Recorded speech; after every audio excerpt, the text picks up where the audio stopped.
Fala galera, bem-vindos ao canal de Cortes Explorar. Se você gosta desse tipo de conteúdo, não se esqueça de se inscrever no canal e ativar o sininho para mais vídeos como este.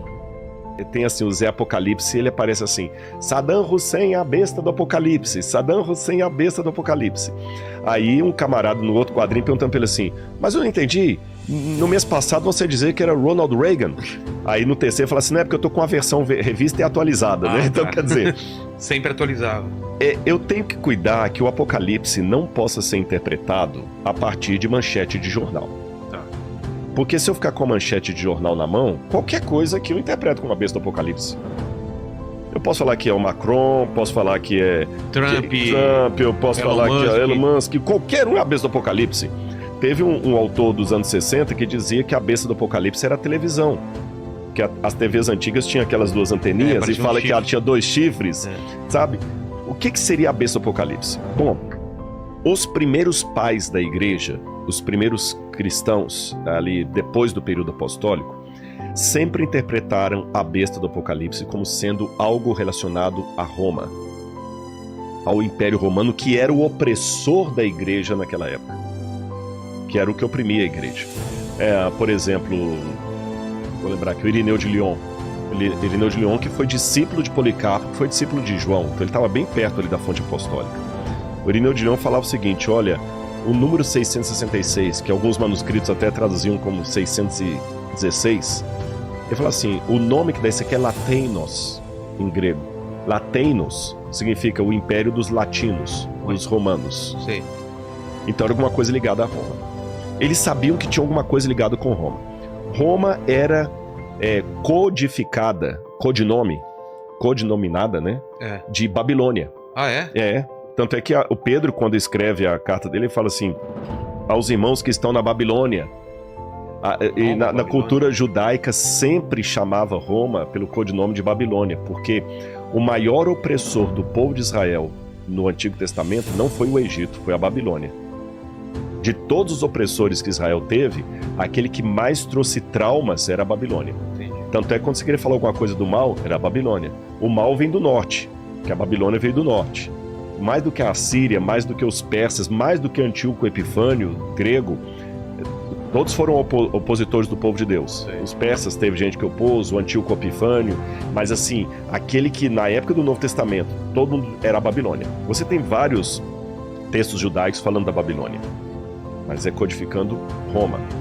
Aí, depois desse período da patrística, a igreja entendeu também, através de Tomás de Aquino, que Roma poderia ser uma forma de trazer o anticristo para a igreja. Isso está na Suma Teológica de Tomás de Aquino. Quando você vai para a Reforma Protestante, de maneira unânime, Lutero, Calvino, Zwinglio, todos entendiam que o anticristo era o papado. Ah, é? E de maneira assim, bem politicamente incorreta. Você entendeu? O papado e acabou. É lógico, a explicação que muitos teólogos católicos dão hoje é o seguinte: é porque os primeiros protestantes ali, a partir de 1517, com Lutero, como eles eram oprimidos pela igreja, eles tinham que dar um nome para o inimigo. Claro. Então, psicologicamente, detonavam com a igreja, né?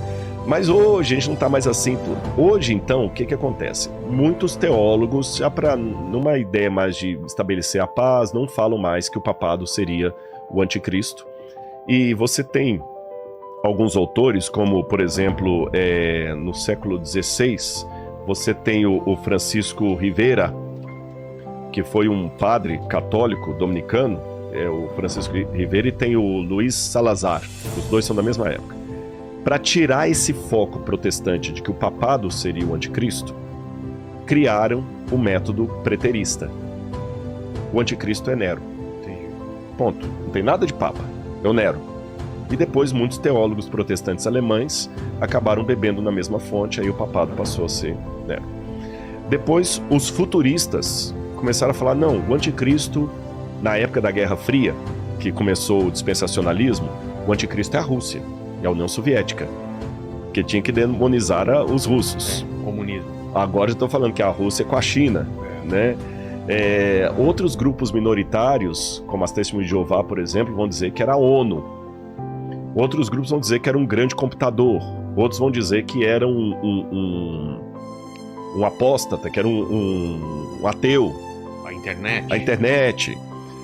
Como é que eu entendo isso? Eu tenho um trecho aqui interessante do próprio catecismo da Igreja Católica, e eu gosto dessa interpretação aqui do catecismo. Bom, aqui eu tenho as citações aqui de John Wesley, a confissão presbiteriana e anglicana, de Westminster, a confissão luterana, todos falando que é o papado. A resposta católica também é importante ser dada.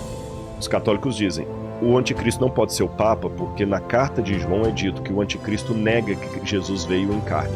Entendi. Nega que ele veio em carne. E o Papa não nega que ele veio em carne, ele não é gnóstico. Entendi. Né?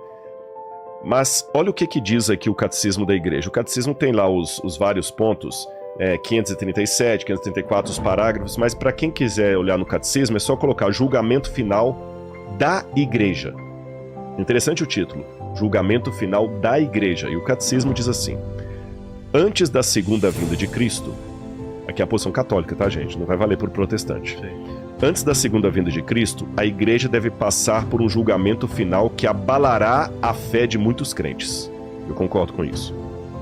A perseguição que acompanha a sua peregrinação na terra revelará o mistério da iniquidade, que é uma maneira de falar do anticristo, na forma de um engano religioso, oferecendo aos homens uma solução aparente para os seus problemas ao preço da apostasia da verdade.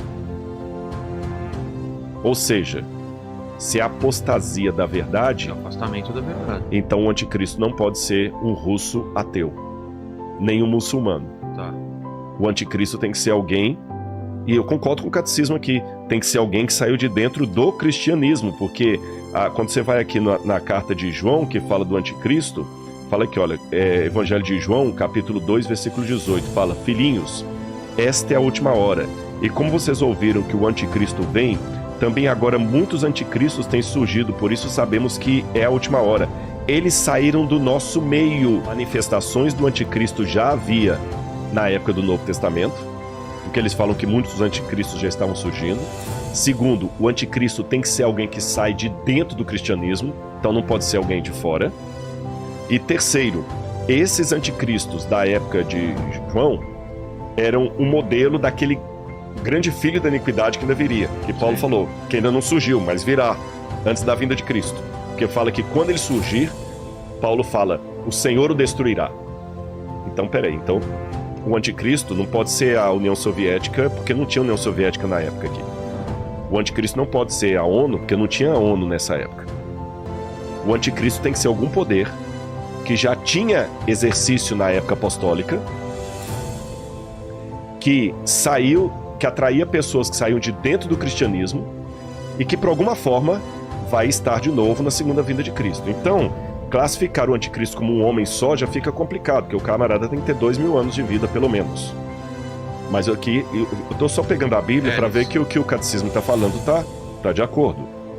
Aí diz que esse anticristo atrairia muitas pessoas para uma apostasia da verdade.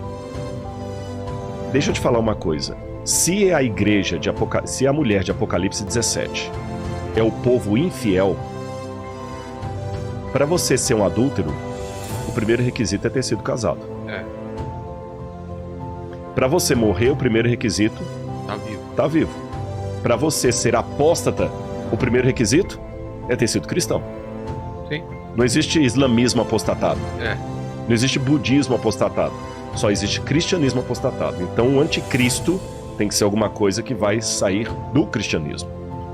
Aí continua dizendo: o engano do anticristo já começa a tomar forma no mundo toda vez que a reivindicação é feita para perceber dentro da história aquela esperança messiânica que só pode ser realizada através do julgamento escatológico. A igreja rejeitou até mesmo formas modificadas dessa falsificação do reino para vir sobre a forma do milenarismo, especialmente a forma política intrinsecamente perversa de um messianismo secular. A igreja entrará na glória do reino somente através dessa Páscoa final, quando ela seguirá o seu Senhor em sua morte e ressurreição. Então, o catecismo, nesse ponto, concorda com a minha ideia pós-tribulacionista. Sim. A igreja enfrentará uma perseguição. Mas essa perseguição não virá de fora, virá de alguém de dentro da igreja, que apostatará da verdade, levará muitas pessoas à apostasia. Mas quem seria essa pessoa que de certa forma já tinha ação na época dos apóstolos e vai ter na volta de Jesus? Aí eu termino com o Apocalipse 17 explicando. Vamos voltar para o capítulo 17. João viu a mulher montada na besta e ficou assustado com o que ele viu. Aí olha o que diz a continuidade. Capítulo 17, verso 7. O anjo, porém, me disse: por que você ficou admirado? Eu vou lhe explicar o mistério da mulher e da besta que tem as 7 cabeças e os 10 chifres que levam a mulher.